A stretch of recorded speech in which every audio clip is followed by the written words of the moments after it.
নেইমারের ব্যাপারে চূড়ান্ত সিদ্ধান্ত নিয়ে ফেলেছেন কোচ আনচেলত্তি। 2026 বিশ্বকাপ শুরু হতে আর 69 দিন বাকি। ফ্রান্স ও ক্রোয়েশিয়ার বিপক্ষে ম্যাচ শেষে ব্রাজিলের প্রায় পুরো স্কোয়াড নির্ধারণ করে ফেলেছিলেন কার্লো আনচেলত্তি। স্প্যানিশ ক্রীড়া দৈনিক মার্কা এক প্রতিবেদনে জানিয়েছে, এই তালিকায় নেইমারকে রাখেননি প্রধান কোচ। পেশির টান থেকে সেরে উঠলেও সর্বশেষ দুটি ম্যাচে নেইমারকে না রেখে বিতর্ক উস্কে দেন ব্রাজিলের কোচ। আনচেলত্তি ও ব্রাজিলিয়ান ফুটবল কনফেডারেশন স্পষ্ট করে দিয়েছে, দলে ডাক পেতে ও ফিরতে হলে তাকে শারীরিকভাবে শতভাগ ফিট থাকতে হবে। আপাত দৃষ্টিতে সবকিছু আভাস দিচ্ছে নেইমার উত্তর আমেরিকার দলের সঙ্গে যাচ্ছেন না। ESPN এক প্রতিবেদনে বলছে, বিশ্বকাপের জন্য 26 জনের মধ্যে 24টি জায়গা চূড়ান্ত হয়ে গেছে। 34 বছর বয়সী ফরোয়ার্ড তাদের মধ্যে নেই।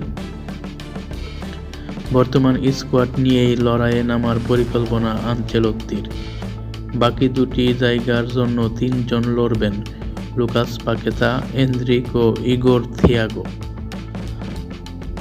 তরুণ খেলোয়াড়দের উপর আস্থা রাখছেন আনচেলত্তি।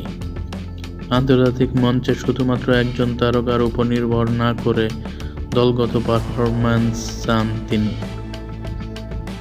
ইনজুরির পাশাপাশি ম্যাচ ফিটনেসের ঘাটতির কারণে নেইমারকে না রাখার সিদ্ধান্ত নিয়েছেন ইতালিয়ান কোচ।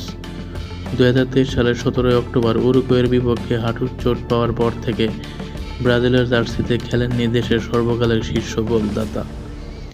2025 সালের জানুয়ারিতে শৈশবের ক্লাব সান্তোসে ফেরা নেইমার এই বছর মাত্র 5 ম্যাচ খেলেছেন। তাকে বিশ্বকাপ দলে রাখার দাবি জানিয়েছেন অনেকেই। এরপরও আনচেলত্তি তার দেওয়া শর্তে অটল থেকে নেইমারকে যদি বাদ দেন, তাহলে বলা যায় ব্রাজিলের ফুটবল ইতিহাসের একটি অধ্যায় শেষ হতে চলেছে। আগামী 18 মে বিশ্বকাপের চূড়ান্ত দল ঘোষণা করবে ব্রাজিল। তো এই ছিল সর্বশেষ খেলার সংবাদ। সামনে আরও নতুন আপডেট পেতে অবশ্যই চ্যানেলটিকে সাবস্ক্রাইব করে রাখবেন। সবাই ভালো থাকবেন, সুস্থ থাকবেন। আল্লাহ হাফেজ।